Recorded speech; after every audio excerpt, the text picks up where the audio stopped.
They say the most dangerous thing about traveling alone isn't getting lost. It's meeting someone who seems completely normal, right up until they aren't.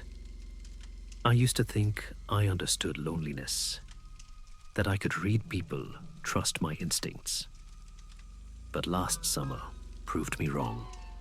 I wasn't looking for trouble. I wasn't even looking for adventure. I just wanted to see the world before it caged me in. I thought the road from Knoxville to New York would be nothing but gas stations, late-night diners, and endless sky. Instead, somewhere along the way, I found Juniper, and I learned that sometimes when no one else stops to pick you up, there's a reason why. This is what happened to me. Believe it or not, that's up to you.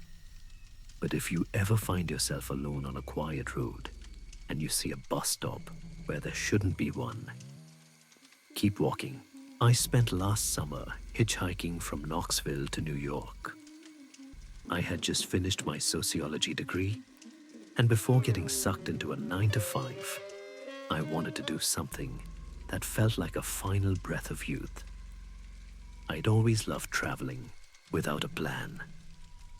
The kind of journey where you go wherever the wind or the road decides to take you. That summer, for the first time in my life, I had just enough money to do it with a bit of comfort. A motel every few nights, a bus ticket here or there, maybe even a train when I got lucky. I wasn't running from anything. I just wanted to see what was out there before I settled down and forgot what freedom felt like. The trip was mostly good. I passed through Kingston, Princeton, Beckley, small towns that looked like they'd been paused in time somewhere around 1985. I met truckers, farmers, old couples with stories that sounded half made up, but were told with enough sincerity that I didn't care. But somewhere after Beckley, the rides started getting scarce. It was August, the air was heavy, and people didn't seem too eager to pick up hitchhikers anymore. I had a piece of cardboard with New York scribbled in black marker. But by the time I got to a town called Juniper, I was more or less running on fumes. Juniper was small, one of those places that's a single road with a diner, a post office, and a handful of houses pretending to be a community. I stopped at a cafe just off the main street. I remember the bell over the door gave a pathetic jingle when I walked in. There was a smell of burnt coffee and cleaning chemicals. I asked the waitress for directions and something to eat. She gave me a look like she was trying to remember if she'd seen me before. I told her I was trying to get north, maybe catch a Greyhound from there. She frowned. "Honey buses don't stop in Juniper," she said. "Haven't in years." That stuck with me the way she said it. Not like it was an inconvenience, but like it was a rule. On my way out, I noticed a charity box with little blue sunflower pins. I bought one for $1, pinned it to my jacket. Right beside it, taped to the wall, was a faded missing poster. 2 kids, maybe 10 and 12. I didn't think much of it at the time. Every small town in America has its ghosts. I stayed in Juniper a few more hours, hoping for a ride, but nobody stopped. Eventually, I decided to walk north on foot, thinking I'd find a bus stop, or maybe someone heading the same way. That's how it started, with a simple walk out of a town that didn't want me. The road out of Juniper was cracked and uneven, patched with concrete that looked older than me. The kind of road that sounds empty, even when you're standing on it. After a couple hours, clouds rolled in. I was tired, hungry, and starting to regret not staying at the cafe longer. Then it happened. My foot slipped on a loose piece of concrete, and my ankle twisted hard enough to make me curse out loud. The pain was sharp and immediate. I sat down on the side of the road, massaging it, watching the first few drops of rain darken the dust around me. There wasn't much choice left. I wasn't going to limp all the way to the next town, so I turned back down the road and leaned against a piece of rusted rebar I found near a culvert, a makeshift cane. It took me another 20 minutes to reach a curve where a small crooked sign stood in the gravel. It read simply, "Bus stop." No bench, no shelter, just a pole and that sign leaning slightly toward the woods. But there was someone already there. He stood completely still beside the sign. A man maybe in his 40s, dressed like someone who worked construction, dirty jeans, rolled up flannel shirt, gray baseball cap. Nothing out of the ordinary, except for the scarf. It was a soft yellow fleece thing, pastel-colored, wrapped around his neck, even though it was muggy and warm. At first, I didn't think much of it. Maybe he was cold. Maybe it was sentimental. People wear weird things all the time. I hobbled closer and sat on the edge of the ditch beside him, trying to wrap my ankle with a bandage. I could feel his eyes on me the entire time. Not curious, not friendly, just watching. "Excuse me," I said.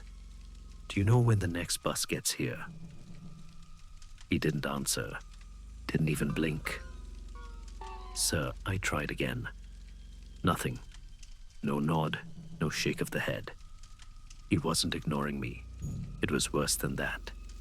It was like he didn't register that I existed.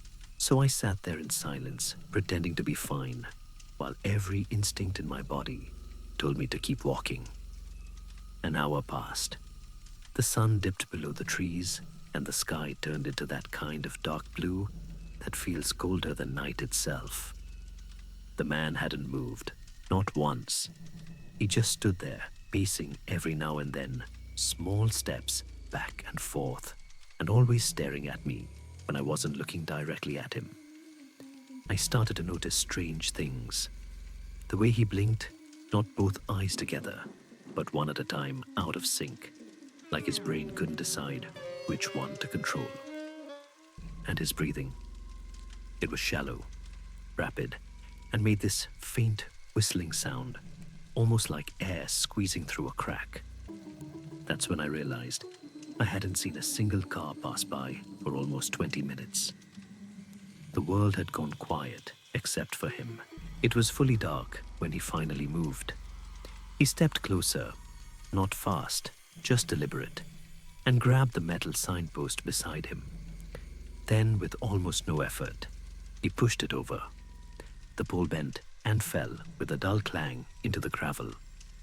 That sound snapped something in me. "Hey, what are you doing?" I shouted, standing up as best I could with my bad ankle. He didn't answer. He just turned his head toward me. His pupils dilated so fast, they nearly swallowed the color of his eyes. His chest barely moved, but his shoulders did tiny jerks, like someone imitating the motion of breathing rather than actually doing it.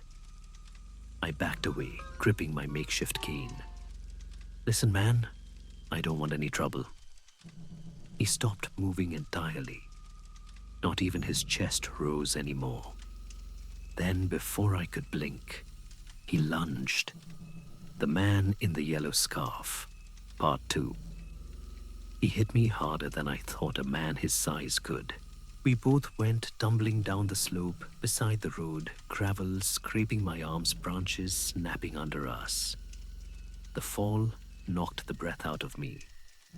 For a moment, all I could hear was that wheezing sound, the same thin whistle right beside my ear. When we stopped rolling, I was face down in the dirt. I tried to crawl away, but he was already on me. His weight didn't feel right, too light, like being pinned by a half-filled sack. I swung the rebar in panic, and it connected with the side of his head. The sound was dull, not like hitting bone, more like striking wet sand. He didn't even grunt. I swung again, missed, and he grabbed me. His hands locked onto my jacket, cold and impossibly strong. He dragged me backward toward the trees. My shoes kicked against the dirt, but it didn't slow him down.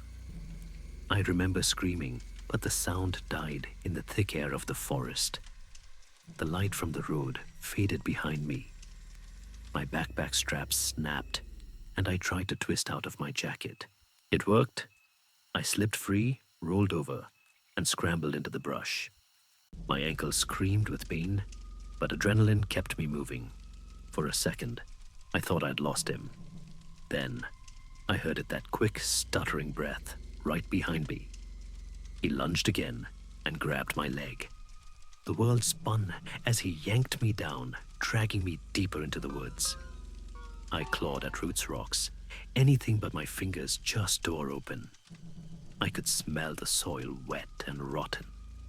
It got darker and quieter the further we went. Eventually the ground leveled out. I couldn't see the road anymore, just trees and shadows. I was gasping, ready to collapse, when he suddenly stopped. He didn't let go. He just froze. That's when I saw them. Shapes in the darkness. 3, maybe 4 figures moving between the trees. Their outlines caught in the thin beam of moonlight, cutting through the canopy. 2 men, 1 woman, all wearing scarves. One of them was holding a bus stop sign. I remember thinking absurdly, how many of those damn signs are out here? They started circling. None of them spoke. Their eyes darted, blinking at different rhythms, their breathing whistling in and out like broken instruments. Then the one who had dragged me let go. He turned toward them, his head twitching. The others hissed a noise that sounded more animal than human, like someone trying to cough without air. And they argued. I swear they were arguing, though not in any language I'd ever heard. Just breathy sounds, guttural and sharp back and forth. I tried to crawl away while they were distracted. My body felt heavy, my leg useless, but fear kept me moving. I got a few yards before one of them, a woman taller than the rest, grabbed me by the collar and hauled me up like I weighed nothing. Her face was wrong. The proportions were human, but her expression wasn't. Her mouth hung open too wide, as if frozen mid-scream, and her head tilted from side to side in slow mechanical jerks. She carried her own bus sign slightly bent, as if she'd torn it from the ground herself. She was easily 6.5 feet tall. The others backed away when she approached. The one who had attacked me lowered his head like a scolded child. The woman hissed once short and sharp, and everything went silent. Then she looked at me. No rage, no recognition, just that blank, hollow stare. They pulled me into a clearing. The moonlight revealed what I can only describe as a nest, a mound of earth covered in branches and moss. Sticking out of it were signs: stop, bus, stop, dead end, even a broken metal bench. All of it half buried like trophies. They threw me to the ground beside another man. He was heavy-set mid-20s, with a bruised neck and blue eyes that barely focused. He muttered nonsense, something about white doors and gardens. His shirt was torn, and when he turned, I saw a deep gash on the side of his throat. They'd caught him before me. He looked at me for a second, eyes glassy, and whispered, "They got me at a red light." Then he coughed, pulled me out, at a bus stop. He tried to laugh, but it came out like a sob. When he saw them gathering around again, he started to panic. Do they want money? I can pay. Please, I have money. None of them reacted. They didn't even glance at him. The tall woman knelt beside him and reached up to her scarf. Slowly, she peeled it away. I wish I could forget what I saw. There was no skin beneath it, just a deep wound stretching from her chin down to her collarbone, raw and red, pulsing, like it was still alive. I could see movement inside it, something white and slick, writhing deep in her throat. That was the source of the sound, the whistling, the endless breathing. They weren't breathing through lungs anymore. They were cycling air through those wounds like two flutes playing at once. She leaned closer to the man on the ground, her neck wound, opening wider ribs cracking as her chest expanded. And then, with a sound like breaking celery, she pressed her throat against his. He screamed once, a wet, muffled sound, and then nothing. I watched paralyzed as something white slid from her wound into his. His body jerked, then went still. When she pulled away, there was movement under his skin, a shifting that didn't belong there. I realized too late that they weren't killing people. They were changing them. I don't know what made me do it. Instinct, desperation. But I reached for the torn sleeve of his shirt. The fabric had got on a root, sharp and thick. I ripped it loose, wrapped it around my neck, and fastened it with the blue sunflower pin I'd bought back in Juniper. A scarf, just like theirs. Then I stood up, slowly. The others turned toward me, heads twitching, eyes blinking out of sync. The man who had attacked me first stepped closer, sniffing the air like a dog. The tall woman hissed again, a command maybe, and everything went still. I did the only thing I could think of. I started to mimic them. I blinked out of rhythm. I took shallow, uneven breaths. I tilted my head, the way they did, trying not to flinch when the pain from my ankle shot up my leg. For a long moment, nobody moved. Then the tall woman leaned forward, the raw wound of her throat only inches from my face. I could smell iron and rot. Her hand reached up, thin fingers stretching toward the fabric around my neck. And then she froze. Behind her, the man who had been drained, the one she'd just pressed against, began to move again. His body convulsed. The white shape inside him writhed, pushing against the wound in his throat until it tore open wider. He made a sound I'll never forget, like a newborn gasping for its first breath. Only wrong, stretched out human, and not at the same time. The creatures turned toward him. The woman, their leader, hissed loud and shrill, and the rest of them followed, circling the twitching body. I didn't wait to see what came next. I grabbed the nearest bus stop sign from the pile and started walking. Not running. Walking, trying to look like I belonged. The man in the yellow scarf followed a few steps behind, twitching, agitated. The others were too distracted by the new movement in the clearing to notice. I made it maybe 50 feet before I heard him again. The whistle. He was following me. I turned, raising the metal sign like a weapon. He was only a few feet away, eyes wide, chest rising and falling too fast to be real. "I'm not one of you," I whispered. Then I swung. The sign hit his chest with a hollow crunch. He folded forward, gasping, but I didn't stop. I hit him again and again until he stopped moving, until the whistling stopped. When he finally went still, the scarf slipped from his neck, and I saw it, the same open wound, the same white thing twitching inside, pressing against the skin as if trying to escape. I brought the sign down one last time, and it did. I don't remember how I got back to the road. I remember collapsing as dawn broke and a pickup truck stopping beside me. A man got out, called for help. Then the sirens, then the questions. They found me dehydrated, bruised, rambling about fake bus stops and people with open throats. They ran a drug test. Asked if I'd been drinking, using anything. I told them no. They said there were no bus stops along that road. Not for miles. When I told them about Juniper, they said There wasn't any town by that name on the map. But I know what I saw. Sometimes, I still dream about that clearing. The signs, the moonlight, the way their bodies swelled with every breath. I keep the blue sunflower pin on my desk now. It's rusted bent where the sleeve tore, but I can't throw it away.